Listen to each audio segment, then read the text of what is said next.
మరి నిన్న దినమందు మా మామయ్య నాకు ఒక విషయం చెప్పారు. మా మా బాబు పేరు జాయ్ జాషువా అండి. వాడు జీవితంలో దేవుడు చాలా మేలులు చేశారు. అయితే వాటిలో కొన్ని మేము ఒక టెస్టిమనీ లాగా చేసి యూట్యూబ్లో ఒక దాంట్లో పెట్టామన్నమాట. అంటే దేవుడు మరణం పడక మీద ఉన్న నా బిడ్డను బ్రతికించి తిరిగి నాకు ఎలా ఇచ్చారో అది దాచవలసిన విషయం కాదు, చాలా మందికి తెలియాలి. ఎందుకంటే పిల్లలకి ఈ మధ్య ఇన్ఫెక్షన్స్ చాలా తరచుగా వచ్చేస్తున్నాయి. కానీ వీడికి వచ్చిన సమస్య మరణాంతకమైన సమస్యలాగా వెళ్ళిపోయింది. అటువంటి సమయంలో దేవుడు నా బిడ్డను విడిచిపెట్టకుండా ఎలా కాపాడారో ఆ సాక్ష్యాన్ని ఒక చిన్న టెస్టిమనీ లాగా మేము ఒక షార్ట్ వీడియో చేసి యూట్యూబ్లో పెట్టామన్నమాట. అయితే ఆ సాక్ష్యంతో పాటు 2 సార్లు దేవుడు నా బిడ్డని చనిపోవలసిన నా బిడ్డని బ్రతికించారు. అయితే ఆ 2 చిన్న సాక్ష్యాలు నేను అప్పుడే అనుకున్నాను, నేను ఎక్కడికి వెళ్ళినా, ఏ పరిస్థితిలో ఉన్నా, ఏం చేస్తున్నా, అలాగే జాయ్ బాబు పెద్ద ఎక్కడున్నా ఈ దేవుడు చేసిన ఈ 2 సాక్ష్యాలు మాత్రం ప్రస్తుతంకి నేను ఎక్కడికి వెళ్ళినా నేను చెప్తాను ప్రభా అని అప్పుడు వాడు బలహీనంగా ఉన్న స్థితిలో నేను తీర్మానించుకున్నాను. అందుకని ఇప్పుడు ఇక్కడ ఈ ఉదయకాలం మీ అందరి మధ్య కూడా మరొకసారి ఆ సాక్ష్యాన్ని పంచుకోవాలనుకున్నాను. మొట్టమొదటిగా ఏంటంటే, నాకు మ్యారేజ్ 2015లో అయిందండి. ఆగస్ట్ 2015 ఆగస్ట్లో అయింది. వెంటనే దేవుని కృపను బట్టి నాకు దేవుడు గర్భఫలం ఇచ్చారు. నెక్స్ట్ మంత్కే నేను కన్సీవ్ అయ్యాను. ఆగస్ట్లో మ్యారేజ్ అయింది కదా, డిసెంబర్ ఆ టైంకి వచ్చేటప్పటికి నాకు ఒక రోజు సడన్గా చాలా స్టమక్ పెయిన్ వచ్చింది. తట్టుకోలేకపోతున్నాను, చాలా స్టమక్ పెయిన్ వస్తుంది. మా బంధువులు అందరూ అన్నారు, ఇప్పుడిప్పుడే కదా ఫ్యామిలీ లైఫ్ అలవాటు పడుతున్నాం, ఒకవేళ అందుకనే ఏమైనా ఇబ్బంది ఉండి స్టమక్ పెయిన్ వచ్చినేమో అని అనుకున్నారు. అయితే 2 days గడిచిపోయింది. నేను చుట్టుకుపోతున్నాను తప్ప కనీసం మంచం మీద ఎక్కి నేను పడుకోలేకపోతున్నాను. చాలా కడుపు నొప్పి వచ్చేసింది. డాక్టర్ దగ్గర తీసుకెళ్తే వెంటనే అల్ట్రాసౌండ్ అన్ని తీయించారు. అన్ని రిపోర్ట్స్ బాగున్నాయమ్మా, ఒకవేళ నీకు వేడి చేసిందేమో, ఏమైనా యూరిన్ ఇన్ఫెక్షన్ ఏమో అని చెప్పి నాకు టాబ్లెట్స్ ఇచ్చారు. ఆ టాబ్లెట్స్ వేసుకుంటున్నాను. అయినా 3rd day గడిచిపోయింది, 4th day గడిచిపోయింది, నాకు మాత్రం స్టమక్ పెయిన్ తగ్గట్లేదు, చుట్టుకుపోతున్నాను. ఇంకా మళ్ళీ 5th day డాక్టర్ దగ్గరికి వెళ్తే మళ్ళీ అల్ట్రాసౌండ్ తీసి, ఇది అపెండిక్స్ అమ్మా, నీకు 24 hours ఆపరేషన్ అయిపోవాలి, అసలు నువ్వు 5 days నుంచి ఎలా భరించేస్తున్నావు అంటే, ముందు స్కానింగ్లో అపెండిక్స్ తెలియలేదు డాక్టర్స్కి. 5 days అయిపోయింది, ఇది 24 hours సర్జరీ అయిపోవాలి, లాప్రోస్కోపిక్ చిన్నదే అని చెప్పారు. సరే, ఒకవేళ అపెండిసైటిస్ నేను అది ఓర్చుకుంటాను, పెయిన్ కిల్లర్స్తో ఓర్చుకుంటాను అంటే ఒకవేళ మందులు ఇస్తాను నీకు, కానీ నువ్వు 6th month 7th month అలాగా ప్రెగ్నెన్సీ మంత్స్ పెరిగే కొద్ది ఒకవేళ అది కడుపులో బర్స్ట్ అయిపోయింది అనుకో, నీ ఒళ్ళంతా విషం అయిపోయి, ఒళ్ళంతా టాక్సిక్ అయిపోయి నువ్వు బిడ్డ ఇద్దరు బ్రతకరని డాక్టర్ నన్ను రూమ్లోకి తీసుకెళ్ళి చెప్పారనమాట. అయితే నాకున్న వేరే ఆప్షన్ లేదు, అంత రిస్క్ చేసుకునే కన్నా నాకు సర్జరీ చేసేయండి అని చెప్పాను. అయితే డాక్టర్ నన్ను పిలిచి, నన్ను మా హస్బెండ్ని పిలిచి అన్నారు, మీరు ఇప్పుడే కదా ఆమె కన్సీవ్ అయింది, జస్ట్ 2nd month దాటుతుంది ఆ టైంలో, జస్ట్ 2nd month దాటుతుంది కదా ఈ టైంలో, ఖచ్చితంగా మేము చేసే సర్జరీకి అయితే ఆ అమ్మాయికి మిస్క్యారేజ్ అయిపోద్ది, గర్భం నిలవబడదు, మేము ఇచ్చే మెడిసిన్స్కి యాంటీబయాటిక్స్కి కంపల్సరీ ఆమెకు మిస్క్యారేజ్ అబార్షన్ అయిపోతుంది, మీరు ఇంకా చిన్న వయసులోనే ఉన్నారు కాబట్టి వీటికి ఏం టెన్షన్ పడద్దు, ముందు ఆమెకి అపెండిక్స్ సర్జరీ అయిపోవాలి, అది మాత్రమే మీరు మైండ్లో పెట్టుకోండి అంటే నాకు పర్సనల్గా చాలా బెంగ వచ్చేసింది. కానీ నాకు వేరే ఆప్షన్ లేదు, నేను వెళ్ళాలి, అది చేయించుకోవాలి. డాక్టర్ దగ్గరికి వెళ్ళి ఓకే ఏదేమైనా పర్వాలేదు, నేను కనీసం కూర్చోలేకపోతున్నాను, పడుకోలేకపోతున్నాను, ఏమీ చేయలేకపోతున్నాను, చుట్టుకుపోతున్నాను మంచం మీద. డాక్టర్ అన్నారు, ఈ రోజు సర్జరీ చేసేస్తాం అమ్మాయికి, కాదంటే నువ్వు ప్రెగ్నెంట్ ఉమెన్ కాబట్టి మేము ఒక ఫామ్ ఇస్తాను, దాని మీద సైన్ చేయి, నీకు కంపల్సరీ మిస్క్యారేజ్ అబార్షన్ అవుతుంది, కానీ దానివల్ల మాకేం సంబంధం లేదని మీరు వైఫ్ అండ్ హస్బెండ్ సైన్ చేసి ఇవ్వండి అంటే ఆ కాగితం మేము పట్టుకున్నాం. హృదయం నిండా ఒక రకమైన బాధ. ఒక డాక్టర్ని ఒక 5 minutes అడిగాము. అడిగి డాక్టర్ రూమ్లోనే ఒక పక్కకి వెళ్ళి ఇద్దరం చేతులు పట్టుకొని ప్రభా, నువ్వు మాకు ఇచ్చిన మొదటి గర్భఫలం అయ్యా, ఇది నీవిస్తేనే కదా మనుషులుగా మనం ఎంత ప్రయత్నం చేసినా మనకి ప్రెగ్నెన్సీ వచ్చేదండి. దేవుడు గర్భఫలం ఇస్తేనే అది మనకు కలుగుతుంది. అటువంటిది నువ్వు నాకు ఇచ్చావు, నేను పొందుకున్నాను, మళ్ళా ఇంత భయంకరమైన పరిస్థితిలో నేను అది పోగొట్టుకుంటానని నేను భరించలేకపోతున్నాను ప్రభా అని ఇద్దరు చేతులు పట్టుకొని, నువ్వు మాకు ఇచ్చిన ఫస్ట్ బోర్న్ అయ్యా, ఇది ఫస్ట్ గర్భఫలం ఇది. ఒకవేళ డాక్టర్స్ ఏమైనా చెప్పొచ్చు, కానీ పరమ వైద్యుడు నీవు, వైద్యులకు అసాధ్యమైన కార్యాలు చేయగలిగేది నీవు, మరణం తప్పించుట యెహోవా వశం. నాకు ఆ మాట చాలాసార్లు నేను మాట్లాడుకున్నా, నేను బయటకు వెళ్తున్నా వస్తున్నా, లోన చిన్న పిండ ప్రాణం బ్రతికించే దేవుడు నీవే. ఒకవేళ డాక్టర్స్ ఏ మెడిసిన్స్ ఇచ్చినా ఆ బిడ్డ బ్రతికుండేలాగా నువ్వు సహాయం చేస్తే నేను నీకు ఆ బిడ్డను నీ కొరకు పెంచుతానయ్యా అని చిన్న ప్రార్థన చేసుకున్నాం. కానీ ఆ ఫామ్ మీద సైన్ చేసి ఇచ్చేసాం డాక్టర్స్కి. డాక్టర్స్ అన్నారు నువ్వు ప్రెగ్నెంట్ కాబట్టి నీకు అపెండిసైటిస్ సర్జరీ చేసినప్పుడు నీకు పెయిన్ కిల్లర్స్ ఏమి ఇవ్వం, ఎందుకంటే లోన బిడ్డ ఫామ్ అయింది కదా. ఒకవేళ బిడ్డ ఏదో ఒక వసాతు బతికింది అనుకోండి, ఆ బిడ్డ చిన్న ఫామ్ 2 months అంటే ఫుల్ గా ఫామ్ కూడా అవ్వదు. ఆ బిడ్డ చిన్న బిడ్డ ఉంటది. ఆ బిడ్డ ఫామ్ అవుతున్న స్టేజ్ కాబట్టి ఆ కిడ్నీస్ హార్ట్ చిన్న చిన్న ఫామ్ అవుతాయి కాబట్టి ఇచ్చే పెయిన్ కిల్లర్స్ కి అవి మంచిది కాదు. లోన్ ఒకవేళ పిండం బ్రతుకుంటే సో నీకు పెయిన్ కిల్లర్స్ ఇవ్వకుండా సర్జరీ చేస్తామన్నారు. అది ఇంకో షాక్ అనమాట నాకు. అంటే ఒక చిన్న కత్తి మనకి ఏదైనా కోస్తున్నప్పుడు తెగితేనే మనకి ఎంతో ఒక వారం రోజులు ఎంతో పెయిన్ వస్తుంది. అలాంటిది నాకు 3 holes నాకు ఈ స్టమక్ మీద పెట్టి సర్జరీ చేశారు. ఒక దాంట్లోంచి కెమెరా పంపారు, ఒక దాంట్లోంచి వాళ్ళు క్లీన్ చేయడానికి పంపారు, ఇంకొకరు తీసేయడానికి ఏదో చేశారు. మొత్తానికి ఇవన్నీ చేయడానికి నాకు పెయిన్ కిల్లర్స్ ఇవ్వరు తర్వాత నొప్పి తగ్గడానికి. అప్పుడు కూడా నేను ఒప్పుకున్నాను, ప్రభు ఓకే నేను అడిగాను కదా నా బిడ్డను బ్రతికించమని, ఒకవేళ నువ్వు బ్రతికిస్తే ఆ బిడ్డకి మరి అపాయం కలగకుండా కాపాడే దేవుడు కూడా నీవే, కానీ ఈ డాక్టర్స్ పెయిన్ కిల్లర్స్ ఇవ్వమంటున్నారు. నా కోసం సిలువలో అంతా నా బాధ అంతా నా నొప్పి అంతా నువ్వు భరించావయ్యా, నాకు ఈ శక్తిని ఇవ్వండి అని ప్రార్థన చేసుకుని సర్జరీకి వెళ్ళిపోయాము. డాక్టర్ సర్జరీ చేసేసారు. ఆ తర్వాత బయటకు వచ్చేసాం. నాకైతే పెయిన్ కిల్లర్స్ లేవు కదా, అటు తిరగలేను ఇటు తిరగలేను, ఏమీ చేయలేను. ఆ టైంలో మా మమ్మీ కూడా ఉన్నారు, నన్ను చూసి ఆమె ఎంతో ఏడ్చేసేది. చాలా బాధపడ్డాం. దేవుడు ఎంత గొప్ప దేవుడు అంటే మనం నమ్ముకున్న దేవుడు. ఆ సర్జరీ అయిపోయింది.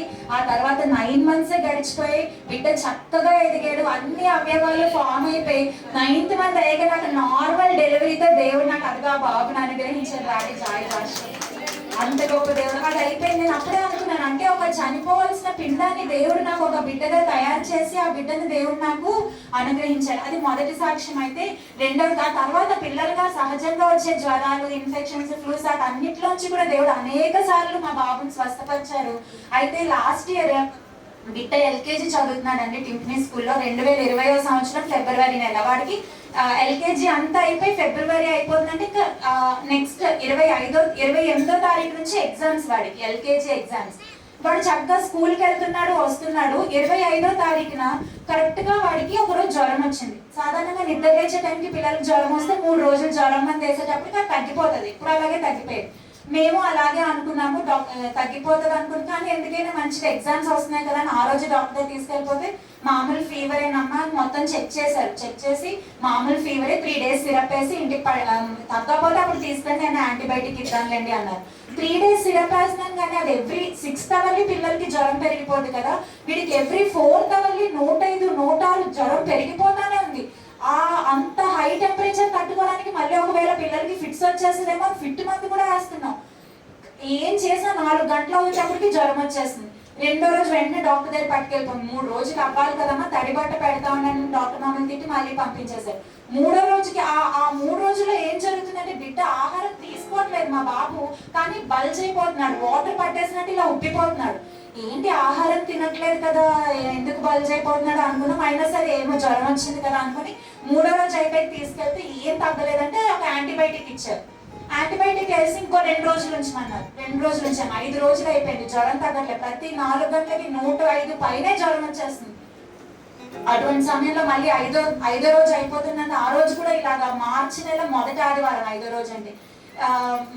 మా హస్బెండ్ కూడా చర్చ్ లో వర్షిప్ అది నడిపిస్తారని నేను రాలేను, డాక్టర్ దగ్గర తీసుకెళ్ళాలి కాబట్టి నేను తీసుకెళ్ళిపోతానండి, జస్ట్ చెకప్కే కదా అని ఆయన చర్చ్కి వెళ్ళిపోయారు. నేను ఫస్ట్ సర్వీస్ చూసుకొని బాబుని పట్టుకొని హాస్పిటల్కి వెళ్ళిపోయాను. డాక్టర్ చూడడం వెంటనే సార్కి బాబుని చూడగానే 5 రోజుల తర్వాత తేడా అనిపించింది. వీడు కనీసం అప్పటికి ఊపిరి పీల్చుకోలేకపోతున్నాడు. జ్వరంకి ఊపిరి పీల్చుకోలేకపోవడం, వాడికి దగ్గు లేదు, జలుబు లేదు. దేవుని మహాకృపను బట్టి వాడికి తరచు ఫీవర్స్ ఏం వచ్చేవి కాదు. చిన్నప్పటి నుంచి జలుబు, దగ్గు, ఫీవర్స్ ఏవి తరచు వచ్చేవి కాదు. చాలా యాక్టివ్ గా ఆడుకున్నాడు. సడన్ గా రోజు జ్వరం వచ్చింది. 5 days అయ్యేటప్పటికి డాక్టర్కి చాలా తేడాగా అనిపించింది. వాడిని చూసి అమ్మ వెంటనే వీడికి ఎక్స్రే తీయించాను అంటే ఆ పక్కన ఎక్స్రే అంటే ఎక్స్రే తీయించాను. చూసేటప్పటికి డాక్టర్ నాకు చూపించాడు, బాబుకు ఒక లంగ్ కనబడుతుంది. 2 ఊపిరితిత్తులు కదండి మనకి, లంగ్స్ అంటారు, ఇలా 2 ఉంటాయి. ఒకటి కనబడుతుంది, ఒకటి కనబడట్లేదు బాబుకి. అసలు ఏం జరిగిందో మాకు అర్థం అవ్వలేదు. వెంటనే ఫోన్ చేశాను చర్చ్లో. అప్పుడే వర్షిప్ అయిందంట. ఆయన చర్చ్లోనే మిగతా సామాన్లు అన్ని వదిలేసి ఇంటికి హాస్పిటల్కి వచ్చేసారు. వచ్చేస్తే నేను ఇంకా బాబుని పట్టుకొని సార్ ఎక్స్రే తీసాక ఈయనకి కూడా పిలిచి చూపించారు, ఇదిగో ఇలా ఉంది పరిస్థితి. అయితే ఆ లంగ్ కనిపించకపోవడానికి ఒక రకమైన ఫ్లూయిడ్ కప్పం అంతా కలిపి లంగ్ ని మూసేసింది. అసలు అలా ఎప్పుడు జరగదండి. మామూలుగా పిల్లలు కొంచెం కప్పం పడితే దగ్గో జలుబో ఏదో ఒక రూపంలో ఏదో ఒక సిమ్టమ్ మనకు కనబడుతుంది. ఇదేంటి కనబడట్లేదు, ఇది ర్యాపిడ్ గా లంగ్ ని మూసేస్తుంది. 2 days లో అది స్ప్రెడ్ అయిపోయింది. ఫస్ట్ డే వచ్చినప్పుడు ఆయన స్టెథోస్కోప్ అది పెట్టి చూసినప్పుడు అసలు ఏమీ లేదు, లంగ్స్ క్లియర్ అని కూడా ఆయన రాసుకున్నాడు ఆ రోజు. 3 days లో అది మొత్తం లంగ్ ని మూసేసిందంటే చాలా హై యాంటీబయాటిక్స్ ఇవ్వాలి, వెంటనే బాబుని అడ్మిట్ చేయమన్నారు. అప్పటికే 5 రోజుల నుంచి జ్వరం ఉంది, బిడ్డకు ఆహారం లేదు, వీరు మాత్రం లావుగా ఉబ్బిపోతున్నాడు. వెంటనే హాస్పిటల్కి తీసుకెళ్ళాము, అక్కడే అడ్మిట్ చేసేసాము. సార్ వెంటనే యాంటీబయాటిక్స్ స్టార్ట్ చేశారు. అవి కూడా ఎక్కడ దొరకవు, చాలా స్ట్రాంగ్ యాంటీబయాటిక్స్ అని KGHకి వెళ్ళి తెచ్చేవారు. అవి ఇది ఒక 3 రోజులు వేస్తే తగ్గిపోద్దని చెప్పారు. 3 రోజులు అవుతుంది, అయినా సరే వాడికి తగ్గట్లే. అన్ని యాంటీబయాటిక్స్ వారికి వెళ్తున్నా 4 గంటలైనప్పటికీ 105 జ్వరం, 4 గంటలైనప్పటికీ 105 జ్వరం. డాక్టర్ కూడా ఇప్పుడు ఇంకా ఆశ్చర్యం అవుతుంది, ఇంత యాంటీబయాటిక్ వెళ్తుంది, ఫీవర్ మెడిసిన్స్ వెళ్తున్నాయి, కాఫ్ సిరప్స్ వెళ్తున్నాయి, అయినా సరే ఇంత హై ఫీవర్ ఎందుకు వస్తుందని చెప్పి యాంటీబయాటిక్స్ కాంబినేషన్ లో ఇవ్వాలని దానికన్నా స్ట్రాంగ్ యాంటీబయాటిక్ ఇంకోటి ఇచ్చేసారు. ఒకటి అవ్వగానే ఒకటి. చిన్న నరాలు వాడికి, ఆ చెయ్యి వాడిది బొజ్జుగా ఉండడం వల్ల నరాలు కూడా కనిపించేవి కాదు. గుచ్చేవారు, నరంలో దొరకలేదని తీసేవారు, తీసేవారు. వాడు ఏడుపు. మేము తల్లిదండ్రులుగా మేము కూడా చూసి ఏం చేయలేము, వాడికి ఆ మందు వెళ్ళాలి. ఒకటి అయ్యేటప్పటికి ఆ నరం పంక్చర్ అయిపోయేది, మళ్ళీ ఇంకో చేతికి మార్చారు, అలా రోజుకి 6 యాంటీబయాటిక్స్ ఎక్కించారు, పెద్ద సీసాలు, చాలా స్ట్రాంగ్ యాంటీబయాటిక్స్. అవి దొరకాలంటే మళ్ళీ KGHకి వెళ్ళి తేవాలి. ఏం చేయలేని పరిస్థితి. అలాగా ఆ యాంటీబయాటిక్స్ కాంబినేషన్ లో ఎక్కిస్తున్నారు, అయినా సరే జ్వరం తగ్గట్లేదు. ప్రతి 4 గంటలకి 105 జ్వరం. ఇంకా డాక్టర్కి అర్థమైంది, వీడి పరిస్థితి ఏదో తేడాగా ఉంది, వీడు మందులకి రెస్పాండ్ అవ్వట్లేదు. ఎన్ని మందులు వెళ్తున్నా వాడు అసలు. ఈ లోపల ఏమైంది, సిస్టర్స్ హాస్పిటల్లో ఉండే సిస్టర్స్ బాబు ఆడుకుంటానే అన్ని చేసేవారు. చిన్నపిల్లలు కదా, వాడు చెయ్యి ఇవ్వకపోయినా పాపం గసరకుండా కొంతమంది ప్రేమగానే ట్రీట్ చేసేవారు. వాళ్ళు కూడా నైట్ డ్యూటీలో ఒక రోజు మార్నింగ్ వచ్చి ఈ యాంటీబయాటిక్స్ వెళ్ళడం కూడా వీడి మోషన్ కూడా బ్లాక్ స్టూల్ పాస్ అవుట్ చేసేవాడు. అయితే సార్ అన్నారు వీడి కడుపులో వేడి చేసేసిందేమో అని చెప్పి నోట్లోకి మోషన్స్ కి సిరప్ ఇచ్చారు.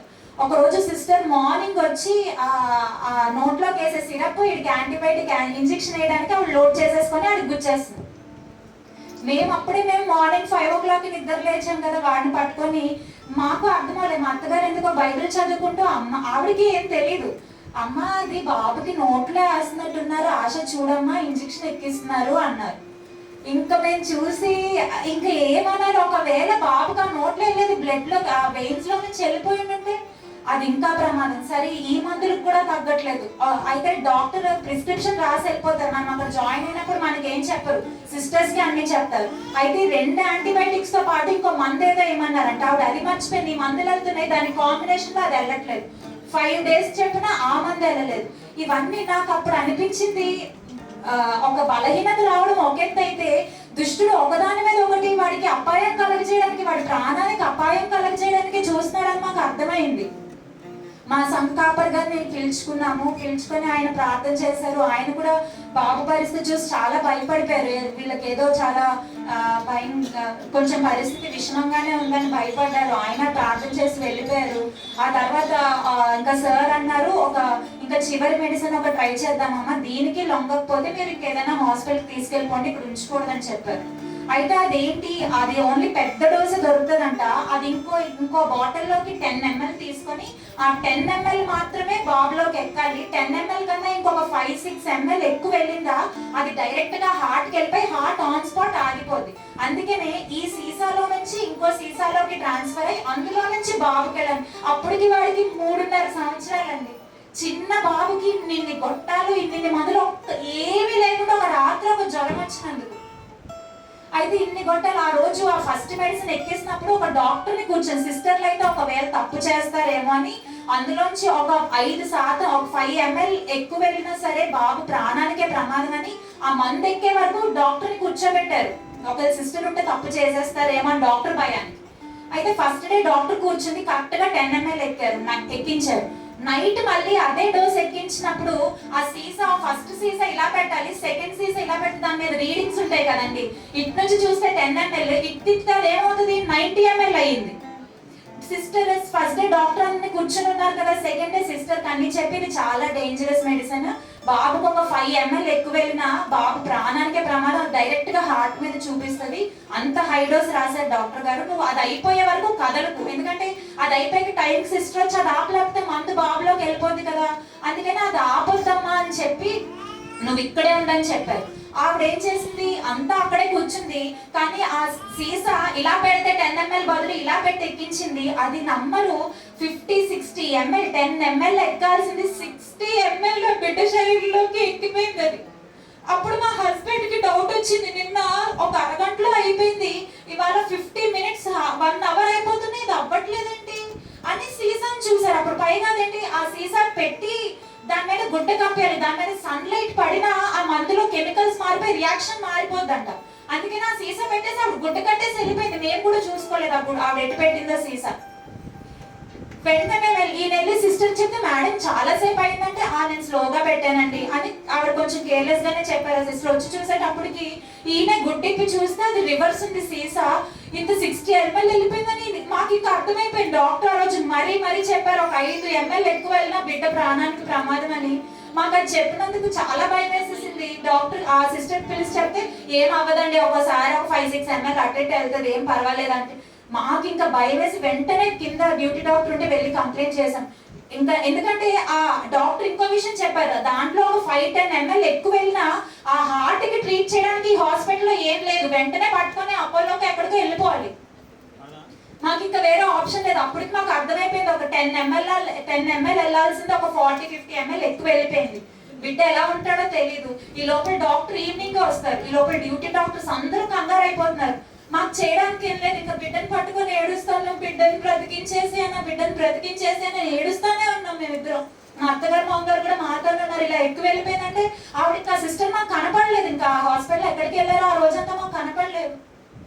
ఈ లోపల సార్ వచ్చి ఇలాగా ఒక 40-50 ml 60 ml పైనే 60 ml పైనే ఎక్కువ వెళ్ళిపోయిందని చెప్తే ఆయనకి వెంటనే ఇంకా ఆయన రూమ్ లో తీసుకెళ్ళిపోయి మొత్తం హార్ట్ అన్ని చెక్ చేయడం. ఆయన భయం వచ్చేసింది, అంటే ఒక చంటి బిడ్డ ప్రాణాన్ని అంత తేలిగ్గా తీసుకుంటే హాస్పిటల్కి అది బ్యాడ్ డేమ్ అని ఆయనకి భయం వచ్చేసింది. ఇంకా బిడ్డని పట్టుకొని మేము ఏడుస్తున్నాం, హార్ట్ అన్ని చెక్ చేస్తే మీరు నమ్మరు, ఆ టైంలో దేవుడు నా బిడ్డ గుండెకి కాపుదలు ఇచ్చాడు, ఏం అవ్వలేదు, అన్ని బాగున్నాయి. అంత మంది ఎక్కువ వెళ్ళిపోయినా సరే, జ్వరం అయితే తగ్గట్లేదు, కానీ ఆ మందు వల్ల మాత్రం నా బిడ్డకి ఏ హాని కలగకుండా దేవుడు కాపాడాడు. అయితే ఇంకా 8 రోజులు అయిపోయింది, ఆ 3rd month వెళ్తున్నా సరే నా బిడ్డకి జ్వరం తగ్గట్లేదు. 4 గంటలైనప్పటికీ కాలిపోతున్నాడు, ఫుడ్ లేదు, వామిటింగ్స్ అయిపోతున్నాయి. అప్పుడు నేను ఇంకొక రోజు రాత్రి సార్ తీసుకెళ్లి ఎక్స్రే మళ్ళీ తీస్తే ఈ కనపడట్లేదు, లంగ్ కొంచెం కనబడుతుంది, అందులో గ్యాప్స్ కనబడుతున్నాయి. అప్పుడు డాక్టర్ మళ్ళీ అన్నారు, అమ్మ లంగ్ కనబడట్లేదని జాయిన్ చేసాము, ఇప్పుడు ఇంకో కొత్త సమస్య కనబడుతుంది, అందులో గ్యాప్స్ కనబడుతున్నాయి. అవి ఎయిర్ బబుల్స్ అయితే పర్వాలేదు, మనం ఎక్కించిన యాంటీబయాటిక్స్ వల్ల అది ఎయిర్ బబుల్స్ అయి ఉండొచ్చు, కానీ ఒకవేళ అది లంప్స్ అనుకో, ఏదైనా ముద్దలు అనుకో, అవి ఏంటో మనం చెక్ చేయించాలి, చాలా ప్రమాదం, అప్పుడు మీరు హాస్పిటల్ మార్చేసుకోండి అన్నారు. అప్పటికి 8 రోజులు అయింది, మేము వెళ్ళిన జ్వరం అసలు తగ్గట్లేదు, ఇన్ఫెక్షన్ తగ్గలేదు, మందులు రోజుకి 6 యాంటీబయాటిక్స్ త్రూ వెయిన్స్ వెళ్తున్నాయి, ఈ చేయి మార్చి వాడికి ఇవ్వడానికి కూడా ఇంకేం లేదు, ఇంకా నెక్స్ట్ ఇస్తే ఇక్కడో కాల్కో ఎక్కడో గుచ్చేయాలి వాడికి. ఇవన్నీ జరుగుతున్నాయి. ఇంకా రాత్రి మళ్ళీ పిలిచారు, మీరు హాస్పిటల్ మార్చేసుకుంటే మంచిదని. ఇంకా తల్లిదండ్రులు మాకు చేయడానికి ఏం లేదు. నాకు అప్పుడు మళ్ళీ నేను ప్రెగ్నెంట్ గా ఉన్నప్పుడు దేవుడు నా బిడ్డను ఎలా బ్రతికించారో ఆ స్థితి నాకు గుర్తొచ్చింది. ఆ రాత్రి ఇంకా నా బిడ్డను ఎత్తుకున్నాను, ఇలా ఎత్తుకున్న ఒళ్ళోనే కూర్చోబెట్టుకున్నాను, ఇంకేడుస్తున్నాను. తండ్రి నేను 2వ సారి అడుగుతున్నానయ్యా, నేను నాకు ఇచ్చిన ప్రథమ ఫలం ఇది, ఈ బిడ్డను నా 3.5 సంవత్సరాలు కాపాడు, ఒకవేళ ఈ బిడ్డకి జీవం ఇస్తే ఇక మీదట నేను నీ కొరకే పెంచుతాను, బిడ్డ బ్రతికితే నీ పనే చేయాలి, వాడు ఏం చదివినా బిడ్డను నీ సేవకే పెంచుతాను ప్రభు అని తీర్మానం చేస్తున్నా. అది కాకుండా ఒకవేళ ఇది మాకు మా తల్లిదండ్రులుగా మాలో ఏమైనా లోపాలు ఉంటే సరిచేయడానికి మాకు ఈ శ్రమ వచ్చుంటే మమ్మల్ని క్షమించండి ప్రభు, మాకు తెలిసి తెలియక మేము ఏదైనా తప్పులు చేస్తుంటామేమో, ఒకవేళ మమ్మల్ని క్షమించండి. 3వదిగా ఏంటంటే, నేను ఇక మీదట ఈ లోక సంబంధమైన ఆశలు నాకు ఏమీ వద్దు, నా బిడ్డను నాకు బ్రతికించివ్వండి చాలు, నేను సంపూర్ణంగా నీకు సమర్పించుకుంటాను. ఈ వస్తువులు కానీ ఈ లోక సంబంధమైన ఆశలు నాకు ఏమొద్దు, నా బిడ్డను ఒక్కటి నాకు బ్రతికించి ఇచ్చేసేయాలి. రాత్రంతా నేను ఏడుస్తూనే ఉన్నాను. అది నేను పర్సనల్ గా ప్రేయర్ చేసుకుంటున్నాను, నా బిడ్డను అలా చేతుల మీద ఎత్తుకొని. అదే సమయంలో ఆయన ప్రార్థించుకున్నారంట. ఒకవేళ ఇదే వయసులో ఉన్నప్పుడు నా భర్తకి ఒక రోజు కుక్క కరిచేస్తే, ఇంట్లో కుక్కే కరిచేస్తే అది వాళ్ళ మమ్మీకి చెప్పడానికి భయం వేసేసి దాక్కుండిపోయి పడుకుండిపోయారంట. 10 రోజులు అయ్యాక ఆయనకి నురగలు కక్కుకొని, ఆయన అదే 3.5 సంవత్సరాల్లో నా భర్త పరిస్థితి అన్నాడు. నురగలు కక్కుని కొంచెం కుక్క కరిస్తే ర్యాబీస్ వచ్చిన వాళ్ళ బిహేవియర్ ఉంటుంది కదండి, కొంచెం కుక్క డాగ్ సింటమ్స్ లా బిహేవ్ చేస్తారు. అయితే అలాగ బిహేవ్ చేస్తున్నప్పుడు మా మావయ్య గారు పోలీస్ ఉద్యోగం కాబట్టి ఆయన రాత్రి 11 దాటాకి ఇంటికి వచ్చారు. ఆయన 3.5 సంవత్సరాలు 95, 1995, 1996 ఆ టైంలో. అప్పుడు రాత్రి ఫోన్లు లేవు, ఏం లేవు. ఆ రాత్రి 11 గంటలకు వస్తే ఈయన అప్పటికే స్పృహ కోల్పోయారు, నురగ కక్కుకొని అలా ఉండిపోయారంట. ఒక మార్నింగ్ నుంచి యూరిన్ పాస్ అవుట్ చేయలేదు, ఏం లేదు. అయితే కేజీహెచ్కి ఆయన పట్టుకొని అలా తీసుకువెళ్తే డాక్టర్స్ కేజీహెచ్ చాలా అప్పుడు సిడిఆర్ ఇవన్నీ ఉండేవంట వైజాగ్లో. సిడిఆర్ వీటికి తిప్పితే ఎక్కడ జాయిన్ చేసుకోలేదంట. బిడ్డ ఆల్రెడీ చనిపోయాడు, అమ్మ ప్లీజ్ ఇక్కడ కేసు అయిపోతే మీరు తీసుకెళ్ళిపోండి అని. లాస్ట్ మా మావయ్య గారు ఆయన పట్టుకొని కేజీహెచ్కి తీసుకెళ్తే అక్కడ కూడా డాక్టర్స్ బిడ్డ ఆల్రెడీ చనిపోయాడు, మీ చుట్టాలు ఎవరైనా ఉంటే పిలిపించుకోండి రేపు మార్నింగ్ కల్లా, రేపు మార్నింగ్ డాక్టర్ వచ్చి డెత్ ని సర్టిఫై చేసేస్తారు, మీరు పట్టుకెళ్ళిపోండి. లేదా అక్కడ స్ట్రెచ్చర్ ఉంది, రూమ్ లో కూడా పిలవలేదంటండి, బయట వరుసగా కేజీహెచ్ లో స్ట్రెచ్చర్స్ పెట్టుంటే ఆ స్ట్రెచ్చర్ మీద ఆయన అలా పడేసి ఒకవేళ రేపు ఉదయం కల్లా కదిలాడు అనుకోండి అప్పుడు డాక్టర్ వచ్చి చూస్తాడని చెప్పారంట. అయితే మా అత్తగారు మా మామయ్య గారు రాత్రి చాలా మంది ఫోన్లు చేసుకున్నారు. నేను చుట్టాలందరూ ఎలమంచిలి ఆ ప్రాంతంలో ఉంటారు, వాళ్ళందరికీ ఫోన్లు చేసేసి ఇలా మా చిన్న బాబు చనిపోయాడు, రేపు ఉదయం కల్లా వచ్చానని అందరికీ చెప్పేసుకున్నారంట. అయితే మా అత్తగారు ఆ స్ట్రెచ్చర్ దగ్గర నిలువు మోకాల మీద పడుకొని, నేను మొన్న పోయిన సంవత్సరం నేను ఏ ప్రార్థన చేశానో ఆయన 3.5 సంవత్సరాలు ఉన్నప్పుడు అదే ప్రార్థన మా అత్తగారు చేయాల్సి వచ్చింది. ఈ బిడ్డను నువ్వు బ్రతికిస్తే నీ సేవకు పెంచుతాను ప్రభా, నీ కొరకే పెంచుతానని ప్రార్థన చేశారంట. అప్పటికి మా మామయ్య గారు బాప్టిజం తీసుకోలేదు. ఆయన డిపార్ట్మెంట్ డ్యూటీలు అంటే తెలుసు కదండి ఎలా ఉంటాయో, చాలా మొత్తం ఇంకా లోకంతోనే ఉంటారు. ఉదయం లెగిసిన దగ్గర నుంచి రాత్రి వరకు దొంగలు నేరస్తులు వీళ్ళ మధ్య ఉంటారు. అయితే ఆయన ఆ రోజు నైట్ మోకరించి మా అత్తగారి పక్కన అదే కేజీహెచ్ లో ఈ బిడ్డని బ్రతికిస్తే నేను బాప్తిజం తీసుకుంటానని ఆయన తీర్మానం తీసుకున్నారంట. మీరు నమ్మరు, ఆ ప్రార్థన చేస్తానే ఉన్నారు. ఉదయం అయ్యేటప్పటికి ఆయన మట్టుకు ఆయన చిన్న బాబు కదా 3.5 years, యూరిన్ పాస్ అవుట్ చేసి ఇలా కదిలారంట. అప్పుడు డాక్టర్స్ వెంటనే వచ్చి ట్రీట్మెంట్ స్టార్ట్ చేశారంట. అది ఆయనకి గుర్తొచ్చి, అవును ప్రభా నేను నా తల్లి, అది చాలాసార్లు ఆ సాక్ష్యం అర్థం చెప్పారు. కానీ స్టడీస్ అని ఆ తర్వాత కెరియర్ ని ఇంకా సేవా దృక్పథంలో పెరగలేదు. కానీ ఆయనకి సంబంధించిన లైఫ్ స్టైల్లో ఆయన కెరియర్, ఆయన ఉద్యోగం, ఆయన బిజినెస్, లేకపోతే వివాహం, తర్వాత పిల్లలు ఇలాగే అయిపోయింది. అయితే ఆయనకు అది గుర్తొచ్చి, నిజమే నా తల్లి నన్ను నీ కొరకు పెంచుతానని తీర్మానం తీసుకున్నారు ప్రభా, ఇదిగో నా బిడ్డను బ్రతికిస్తే నేను అన్ని ఆపేసుకుంటాను. నేను నా బిజినెస్ నాకు అప్పటికి మేము 50 lakhs లోన్ పెట్టుకొని ఇల్లు ఒకటి తీసుకున్నాం. ఇంత లోన్ ఉంది, కుటుంబాన్ని నడిపించుకోవాలి, బిడ్డను నడిపించుకోవాలి, ఇవన్నీ ఉన్నాయి. కానీ అవన్నీ నేను నీకే అప్పచెప్తున్నాను, నేను నీ పని చేస్తాను, నా బిడ్డను బ్రతికించాను, నేను నీకు సమర్పించుకుంటాను కదా. ఆ 2 ప్రార్థనలు మేము ఎవరి మట్టుకు ఆల్వే చేసుకున్నాం. ఇన్ని రోజులు ఇన్ని మందులెక్కిన తగ్గంది. నెక్స్ట్ డే మార్నింగ్ కి ఉదయానికి బిడ్డ ఫీవర్ 104 వెళ్లకుండా 6th hour 4 hours వచ్చేసే జ్వరం, 6th hour 199 అలా వస్తుంది. ఎంత గొప్ప కారణం. ఇక నెక్స్ట్ డాక్టర్ వచ్చి వీడికి తగ్గుతుంది, ఇప్పటికే 10 days అయిపోయింది హాస్పిటల్లో ఉండి, ఈ ఐవి క్యాండిల్ ఉండడం వల్ల కూడా ఒకవేళ ఫీవర్ వస్తూ ఉండొచ్చు, మీరు ఇంటికి తీసుకెళ్ళిపోండి. ఒకవేళ మళ్ళీ ఫీవర్ 100 దాటితే మీరు ఇంక ఈ హాస్పిటల్ తేవద్దు, ఇంకే హాస్పిటల్ కన్నా తీసుకెళ్ళిపోండి అన్నారు. దేవుని మహాకృపను బట్టి ఆ రోజు నుంచి మేము ఎప్పుడైతే తీర్మానం తీసుకున్నాం బిడ్డను కూడా ఆ విధంగా పెంచాలని, మళ్ళా జ్వరం అనేది రాలేదు. ఆ తర్వాత మెల్లమెల్లగా పాటలు స్టార్ట్ అయ్యాయి. వాడు చిన్నప్పటి నుంచి పాడుతుండేవాడు. కానీ ఇంకా మీరందరూ కూడా మా కొరకు ప్రార్థించండి, బిడ్డను దేవుని కొరకు పెంచాలని. మా జీవితంలో దేవుడు చాలా గొప్ప కార్యాలు చేశాడు. బిడ్డ జీవితంలో 2 సార్లు మరణ పడక మీద నుంచి నా బిడ్డను బ్రతికించి తిరిగి మాకు ఇచ్చారు. దేవుడు చేసిన గొప్ప కార్యాలు బట్టి ఆయనకే కృతజ్ఞతాస్తుతులు చెల్లించుకుంటూ చిన్న సాక్ష్యం దేవుడు దీవించుగా.